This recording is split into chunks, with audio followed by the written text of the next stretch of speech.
Greetings and salutations, friends, and welcome back to the Sabbat Worlds Crusade, where the Imperium has received the miracle it was hoping for. And in the most literal sense as well, in the shape of Saintess Sabbat Reborn, ready to lead the reconquest of her worlds in the God Emperor's name.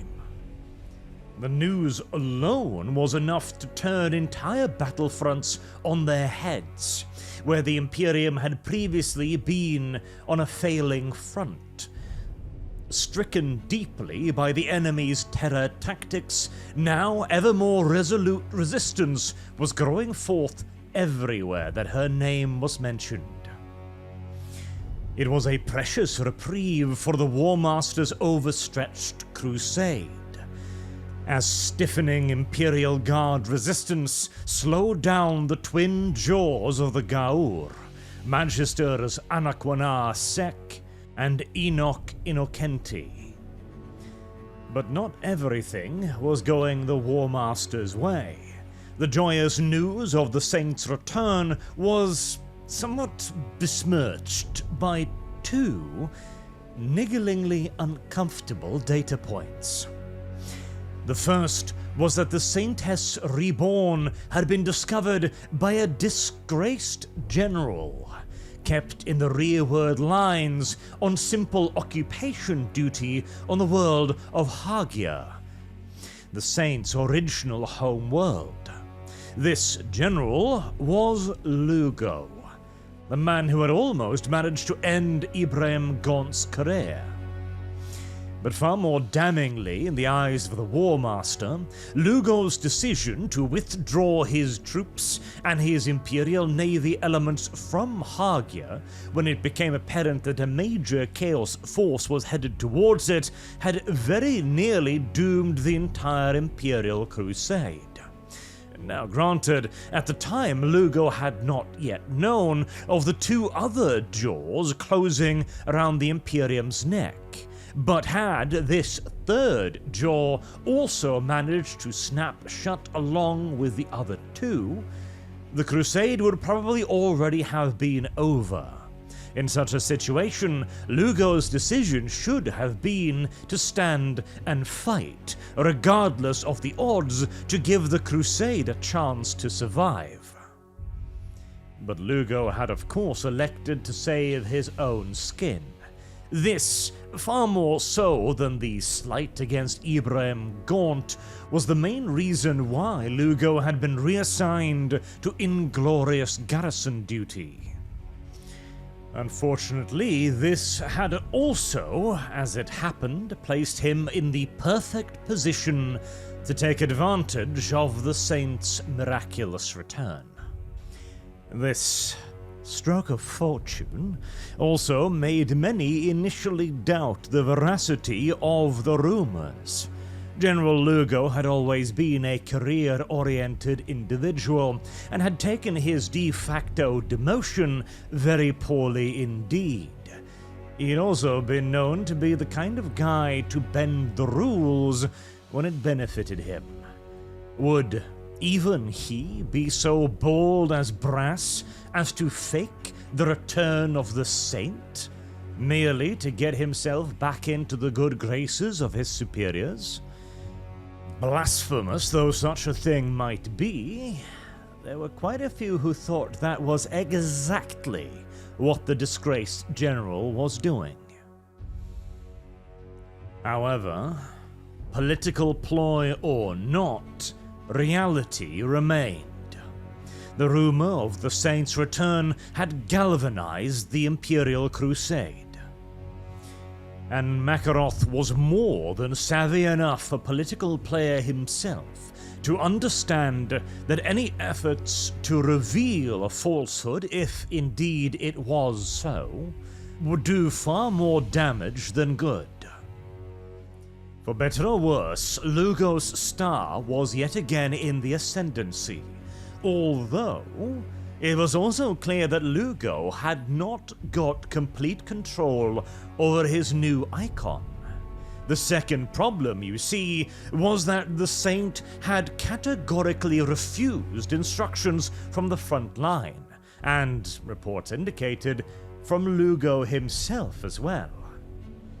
The puppet had a mind of its own. Whilst Macaroth desired the Saint delivered to the front line at the earliest convenience, both to bolster morale and to be able to pry her away from Lugo, something that Lugo himself also desired. Not the second part, mind you, but a reassignment to the front was exactly what he wanted. And he was probably convinced that once he arrived there, he could reach an understanding with Macaroth, where he would be given preferential treatment in command matters in return for handing over the reins of his newfound miracle. Reins that might only exist in Lugo's head, that is, as the Saint herself insisted on going to a relatively insignificant world by the name of Heredor. Laying along the southern extreme edges of the system, Herodor was the very definition of insignificant. It was not possessed of great natural resources, it had very little, if any, nor was it a major production hub or a population center. Indeed, it had practically only one major city, nor was it of any immediate strategic significance, laying far out of the way of the currently roiling battleground, where the twin jaws of the Gaur were attempting to cut the Imperium's throat.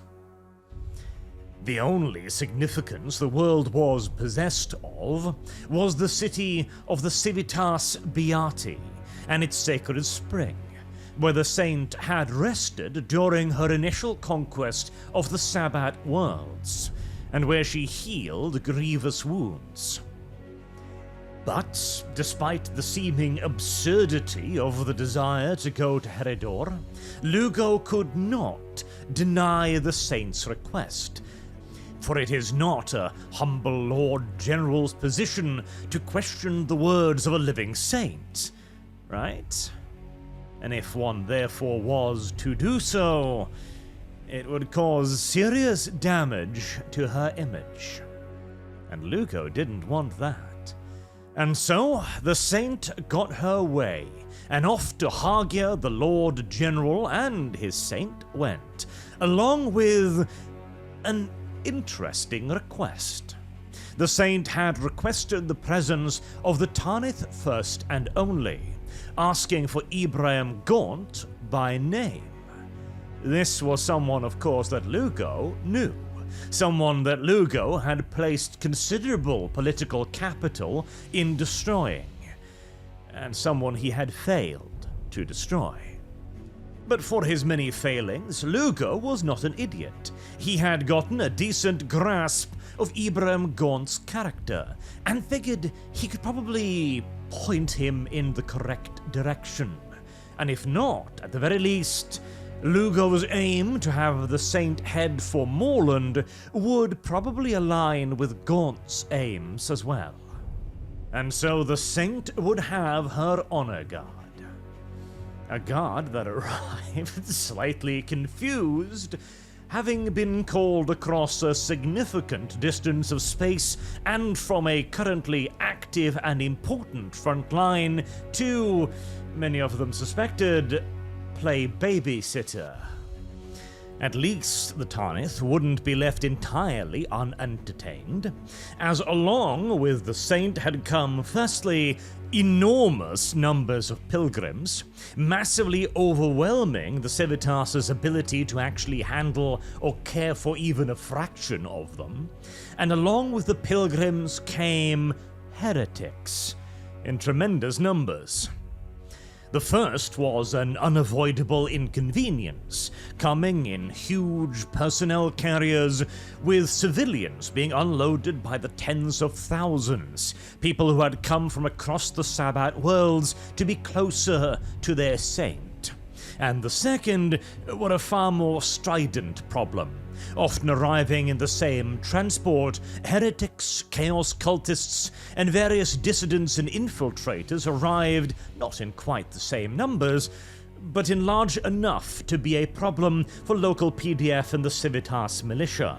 Already there had been countless raids upon the massed pilgrim encampments that were by now sprawling far outside of the city's limits.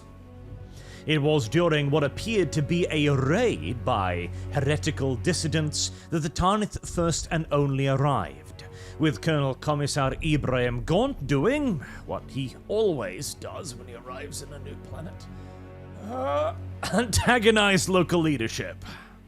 Meanwhile, some of his commanders had decided to go rogue, in a minor way, but rogue nevertheless. Gaunt's second-in-command, Coram Corbeck, had taken several of the landers designated to bring the Tarnith First and Only down to the surface of the world and reroute them mid-descent. Along with Ron, McCall, and Organ Sorek, they had received reports of the raid being launched by heretical cultists against the outskirts of the Civitas, and had, as Radioman Beltane put it, elected to muck in. Literal words he relayed to Colonel Commissar Gaunt later on when he wondered where 4 of his transports had gone. And they would soon have plenty to muck in against.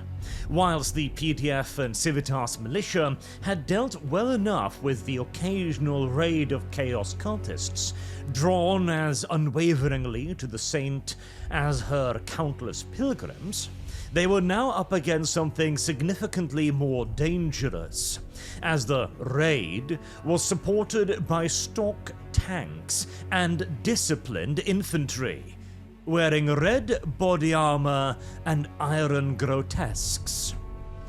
These were not your average run-of-the-mill heretics. This were the elite troopers of chaos.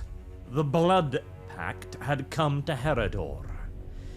I suppose it was too much to hope for that the Saints' return would go unnoticed by the arch-enemy. And unlike many in the Imperial camp, there appeared to be very little doubt as to the authenticity of this miracle amongst chaos. And largely derived of heavy weapons, the Civitas militia would have struggled to contain even this small probing maneuver were it not for the timely intervention of the Tarnith First and Only. Hardly a regiment overblessed with heavy weaponry either, but they did carry plenty of the shoulder-mounted rocket launchers that they affectionately called tread feathers. More than enough to deal with some light stock tanks. But whilst the raid was seen off without too much of a problem, the nature of the forces involved were very worrying indeed. Blood Pact troops were not simple raiders. They were not dispatched in these small numbers just to harass the outer layers of local PDF defenses. They signaled that there was a far larger chaos commitment to the war on Herodor than anyone had expected. Indeed, no one had really seemingly thought that chaos would make a major effort against the Saint, at the very least not on a strategic level.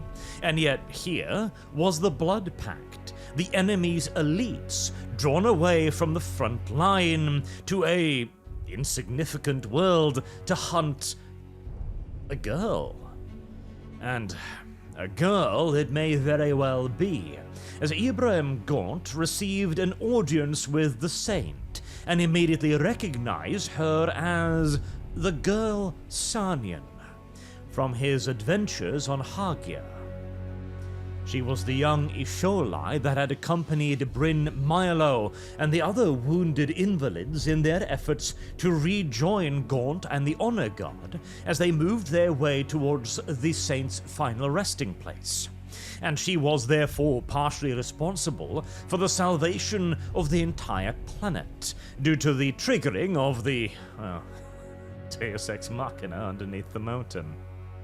Apparently, the young girl had made good on her promise to join the Imperial Guard, as she had decided that the only universal truth, the only absolute in the Imperium now and then, was violence. It was force and martial might.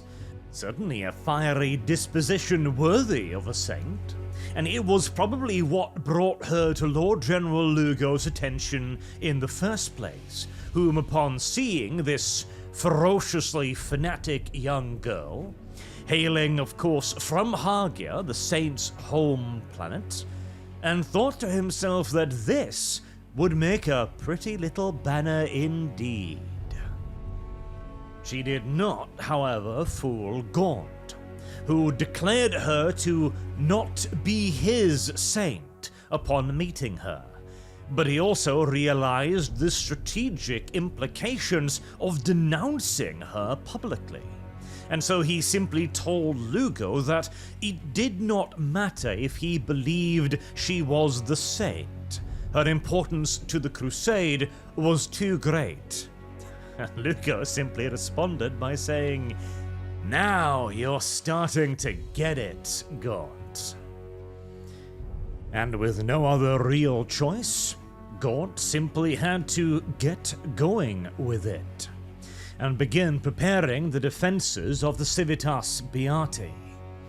The immediate objective, as far as the Civitas leadership was concerned, was to keep the city and as much of the pilgrim population as possible safe against further chaos raiders, heretic insurgents. Gaunt's estimation of the situation was somewhat more pessimistic. The arrival of the Blood Pact, even though they be in small numbers from their first probing attack, indicated to Gaunt that this was something significantly more serious than the occasional band of heretics who had infiltrated alongside the countless pilgrims in a desperate effort to stop what they clearly viewed as the resurrection of the Beati. Gaunt had no real proof as of yet, beyond the simple presence of Blood Pact forces, but he suspected a major force were probably somewhere out there on Heredor, preparing for God Emperor only knows what. But as it was still possible that these had simply been the scattered remnants of some battle or other that had snuck onto the planet, the Civitas commanders did not give too much credibility to Gaunt's worries as of yet. And if all the city needed to deal with were the occasional insurrectionist formation or a handful of Blood Pact, then the situation was looking fairly good. Heredor was not a major planet by any stretch of the imagination, but it had a PDF. It also possessed a local militia. Combined, the two numbered some 12,000 men, along with medium, mostly locally produced armor. In addition to this came 1,000 members of the Lord General's personal honor guard. They were many cuts above the local PDF and militia. Luxuriously equipped with heavy and special weaponry, along with their own transports and armor, this formation could comfortably be relied upon to punch well above its numerical weight. And then finally, of course, came the Tarnith themselves. The exact size of the regiment at this point in time is a bit difficult to determine. Documents from the time suggest that there were 19 platoons active in patrolling and erecting defenses on the outskirts of the Civitas shortly after the regiment's arrival, but this probably was no more than roughly half of the Tarnith's total strength. As if they were reduced to a mere 19 platoons, then even a generous estimate would place them at less than 1,000 men.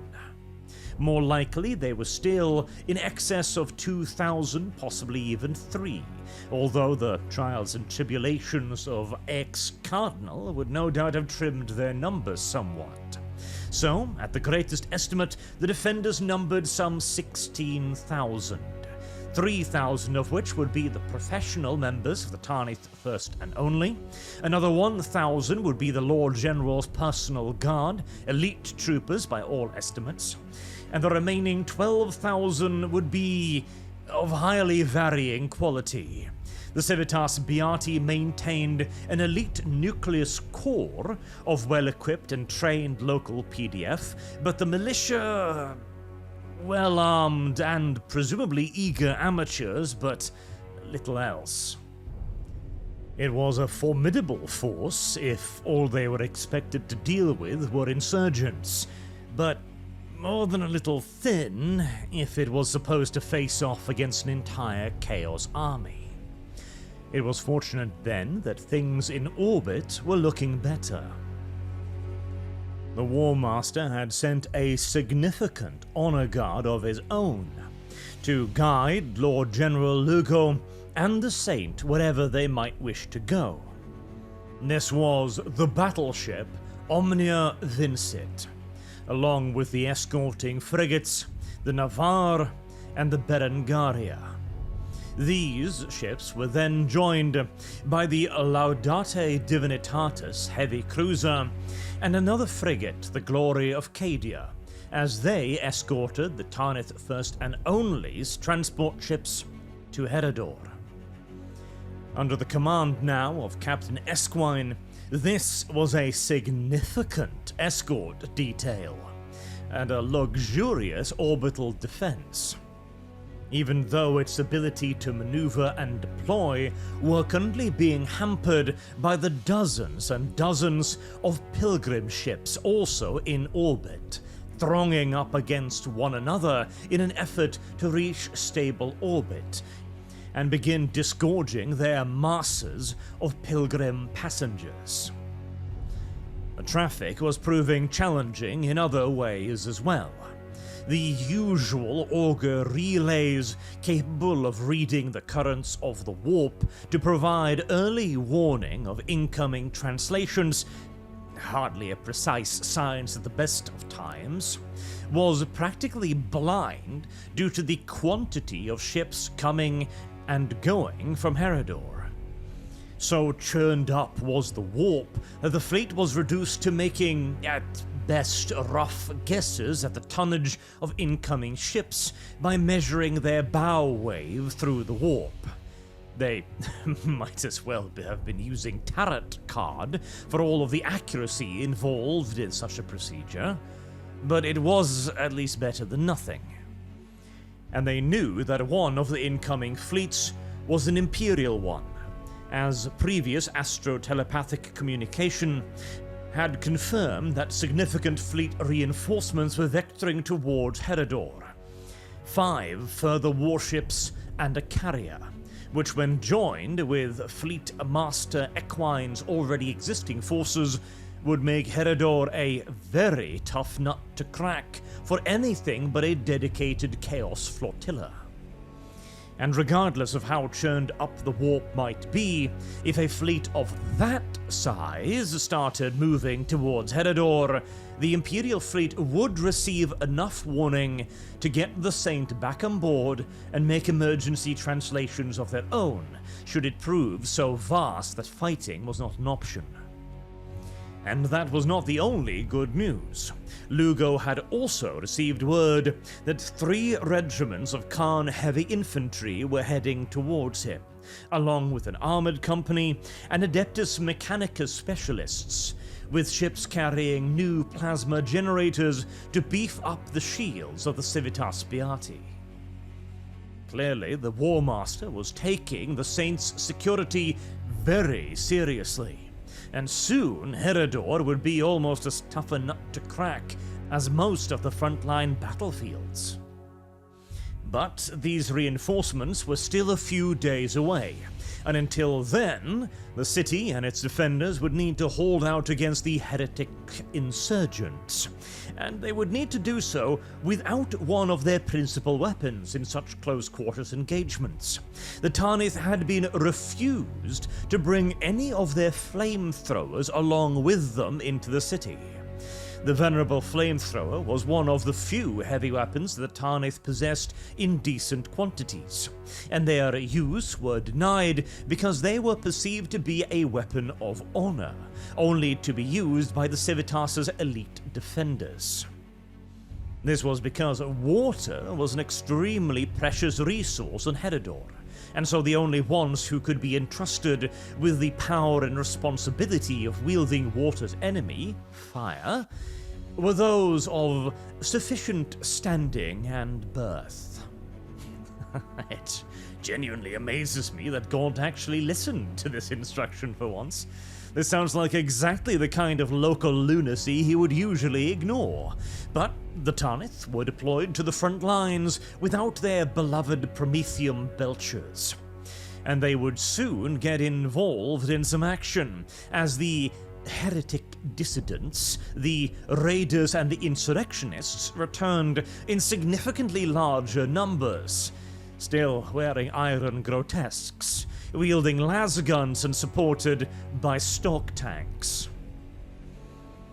Repeated requests from the Tarnith to redesignate these insurrectionists as what they actually were, an invading advance force of blood pact professional military troops, well, all requests fell on deaf ears, and the Tarnith were largely left to fend for themselves against ever-increasing numbers of blood pact invaders.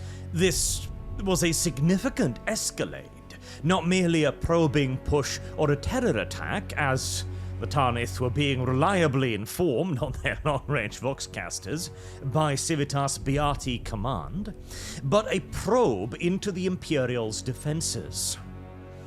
And of course, the only need there ever is to probe something is if you're looking for somewhere to hit with a lot more force than you're currently pushing with. The combat was exhausting and heavy, but the Tarnith were holding on well enough, despite their lack of flamethrowers, until an inexplicable sense of depression, loss, and hopelessness descended across all the Imperial forces, civilians and soldiers alike. Sure, the Blood Pact assault had been ferocious, but nothing unusually so, and they were suddenly gaining far more ground, largely because the defenders were giving up, almost, retreating without a fight, as if their entire existence on the world had suddenly become pointless. There was, for a moment, a real, genuine threat that this mere Chaos probe would break through the outer ring of defenses held by the Tarnith, who were quickly crumbling, and instead the Chaos forces would push directly into the Civitas Beati itself. A catastrophic outcome of such an early, light assault. It was only when Lord General Lugo mobilized the city's reserves and also threw his own lifeguard into a counter-assault that the situation finally became stable again, and the Blood Pact were driven into the wastes outside the city by the lifeguard spearheading the Civitas PDF and militia forces, along with the Saint herself. In fact, the Saint became a rallying symbol for the defenders, stood as she was on the back of an open-topped salamander transport, a huge light projection of a double-headed eagle stretching out behind her. She became the living embodiment of the Imperium's will to resist, a walking, talking, slashing banner around whom the defenders could rally, and without whom the Tarnith may very well have collapsed, at least in this portion of the Civitas. Which was of course weird, because Gaunt had previously concluded that this was not the Saint, that Sarnian was in fact a fake, someone propped up by Lord General Lugo for no other reason than to advance his own career. This wasn't the first time Gaunt would be wrong today, as when Lugo mobilized the counterattack, Gaunt also cursed him for doing so, complaining vehemently later that this would expose the city. What if there had been other equivalent-sized blood pact formations sitting in wait, ready to strike at the other areas of the city? Oh, well, golly gosh, I don't know. If 2 or 3 equivalent forces to the one already routing the Tarnis were about to attack, well, shit. I feel as if the reserves would have been somewhat pointless anyways. If you're already losing so badly that the city itself is under threat, then, well, that is kind of the moment when you throw in the reserves, and if that still isn't enough, tough shit, I do suppose. But this is where we are going to do a little bit of a interjection here from an inquisitorial point of view, because a fair few interesting things were also happening.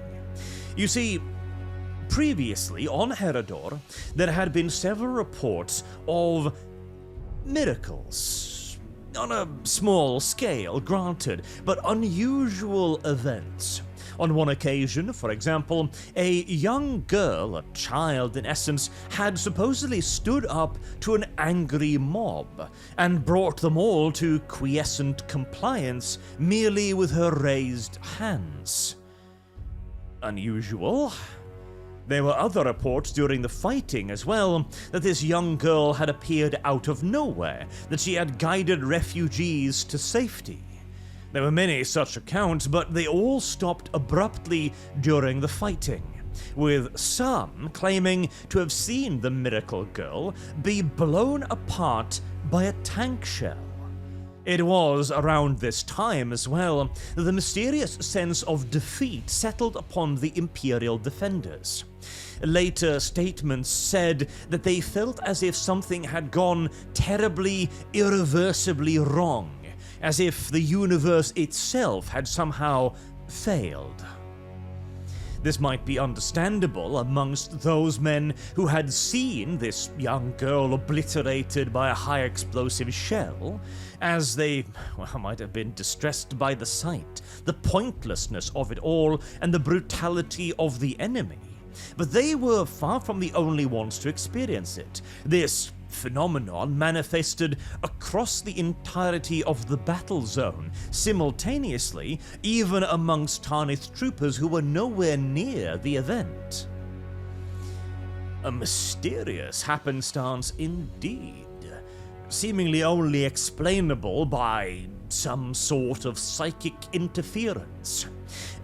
The enemy had been known to widely utilize terror tactics on many other Imperial worlds. Anaquanar Sek, on the opposite side of this offensive, had himself created quite the calling card for terror tactics. Innokenti, too, was certainly not a slouch in their application, although this was on an entirely different level of complexity. A psychic attack large enough to cover an entire city, yet subtle enough to not be detected by any of the astropaths within the Civitas Beati. It seems unlikely that the arch-enemy would be able to wield weapons of such subtlety and effect, and if they were able to do so, it seems even more unlikely that they wouldn't have done so far more often. Could it have emerged from the Imperial side then? Well, there was another source of psychic disturbance on the planet at the time, one that would become quite a well-held secret for multiple reasons that we will delve into later on in this series. But for the moment, there are inquisitorial papers pertaining to a man by the name of Organ Sorek. He had been a smelter boss on Vervunhive, and had joined up with the Tarnith first and only during Warmaster Macaroth's offer for those who wished to do so to join the Imperial Guard. Organ Sorek had, like so many others, elected to serve alongside the people's hero Ibrahim Gaunt. and Sorik had proven himself a born leader, both in the scratch companies during the war on Vervon Hive, and later within the Tarnith, where he became one of the most respected officers from the Vervon Hive influx. He was also known for a particularly sharp intuition, which had first manifested during the war on Fantine, where he saved Colm Corbec's life by informing the Tarnith chief medic, one Dordan, that there were demons hiding within Colm Corbec's bloodstream, little monsters gnawing away at him and causing him to fade. Dordan had apparently not decided to analyze Colm Corbec's blood for some reason, and upon doing so did indeed find a blood infection, which was killing the Tarnith second in command. Due to Sorik's observations, Colm Corbec lived to fight another day. He was also said to have admitted to a strange family history as well during the war. He claimed that one of his relatives was a witch, a woman with the sight, and apparently he, being the seventh son of the seventh son, was supposed to have inherited the same talent, but he had never experienced so much as a twinge of unusual powers, and he certainly wasn't able to see the future, despite current indications to the contrary. And later on, during the war on X, Cardinal Organ Sorik started receiving messages, specifically written messages. He would find a small brass messenger capsule inside of his pocket. Once he withdrew it and opened it, he would find inside a slip of paper. Upon it was written instructions, information, secrets that none could possibly know, and they were written in his handwriting. Curious. I'm sure I don't have to point this out, but this is not exactly standard. Unfortunately, the Imperial Guard has yet to develop prophetic messenger shells, and Orgon Sorik, of course, knew this, but for the time being, all of his messages appeared to be beneficial. They warned him of when a shelling would descend upon the front line that he was occupying during the war on Ex-Cardinal. It warned him of incoming raids. It alerted him to when somebody would suddenly show up at his billet, threatening to reveal his little secret.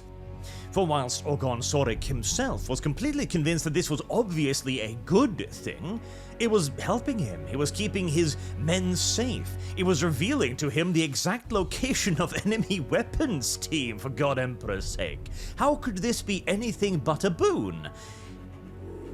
But he retained enough grasp of reality to understand that the God Emperor's most favored servants in the Inquisition might not share his interpretation of the situation. Thus he went to great lengths to hide his little messenger shell. His ruse was not as successful as he thought, however, as it quickly became common knowledge amongst the men under his command that Orgon Sorik had a lucky charm. A little brass shell in his pocket that would warn him of bad events. They thought nothing more of it, being simple Imperial Guard soldiers. They probably thought it was some sort of God Emperor sent blessing.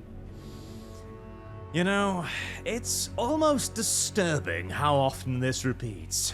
It's a trend amongst those who toy a bit too much with the darker side to view their brand new set of extraordinarily spiked appendages at first as a blessing from the Emperor, rather than the more likely source. In the case of Orgon Sorik, however, his powers appeared to be entirely benign. There were no instances of his little messaging shell leading him or his men astray, and it would indeed become rather pivotal later on.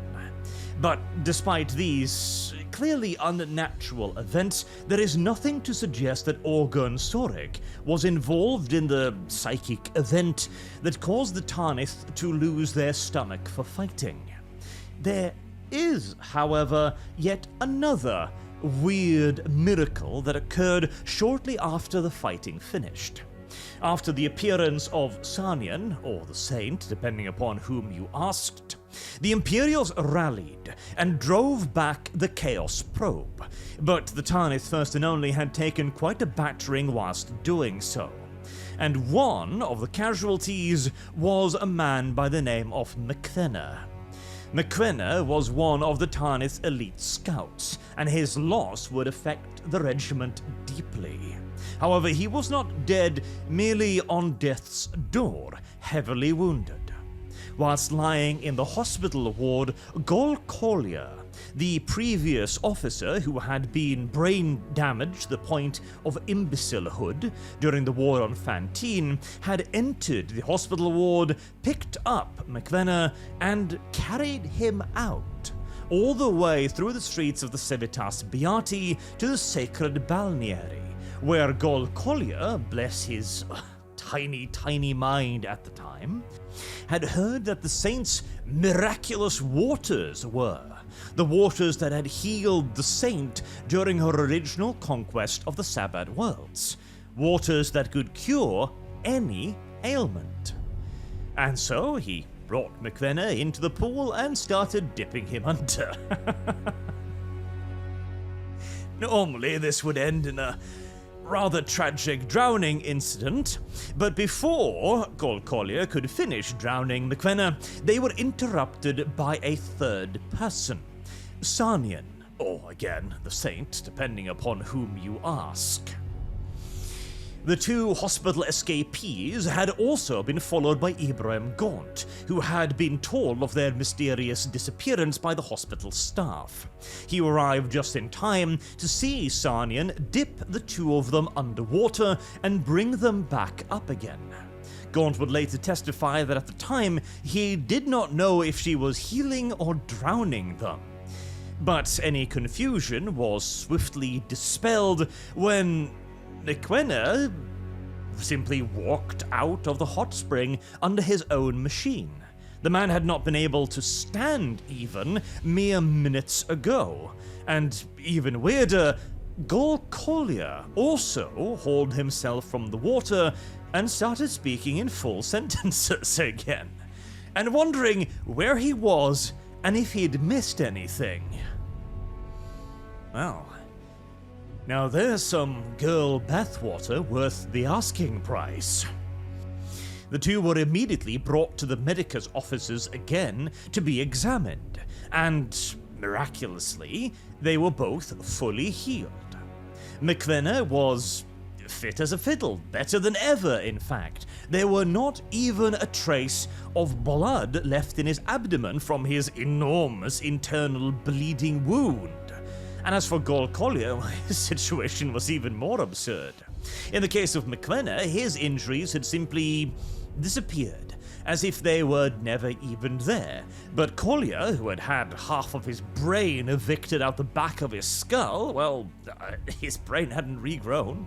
He was still missing a significant portion of his grey matter, and yet he was talking, he was fully cognizant, and appeared to be every bit the Gol Collier he had been before his injury, even though it was quite literally, physically impossible for him to be so. As an Inquisitor, I have seen and heard of quite a bit of weird stuff in my career, but this is pretty far up on the freaky shit that may or may not require a bonfire scale.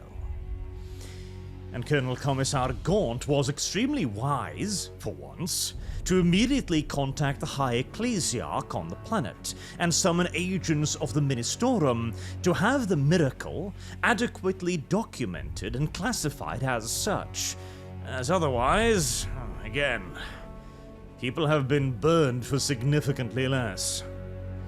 as unnatural regeneration tends to be a feature of the spikier and more supernatural servants of the Great Four in the Warp. But this will make it a lot more difficult to doubt that Sarnion is the real deal. Gaunt, immediately after having informed the ecclesiarchy of the miracle so that they could begin the process of documenting and verifying it, rushed off to a council of war held by Lord General Lugo to provide his own debriefing on the situation on the outskirts of the Civitas Beati, and about the military situation overall. It was here that he informed the Lord General about the miracle. The Lord General was visibly taken aback, asking Gaunt specifically what he meant by miracle. Apparently, the good Lord General had not seen or heard of his little saint doing anything like this so far. Well, I suppose it doesn't exactly come as a major shock at this point that Lord General Lugo had been using his saint mostly for PR purposes. But what does come as a little bit of a surprise is that she hadn't displayed any saintly powers up until now. What exactly had been going on here? Sarnion herself, as far as we are aware, genuinely believed herself to be the saint. Lord General Lugo had no doubt reinforced these beliefs at every opportunity, so as to make sure that his banner was as convincing as possible. And he had seemingly done a fine job of it, as when Sarnion led the counterattack, she did so very effectively, even convincing Ibrahim Gaunt, upon me laying eyes on her at once, that she was indeed the genuine article. Now, you can do a lot with special effects, of course, but it does seem as if there was something special with Sarnion. Bearing in mind as well, she'd convinced all the others that she'd encountered up until that point, or at the very least, convinced them enough for them to play along with the Lord General's plans.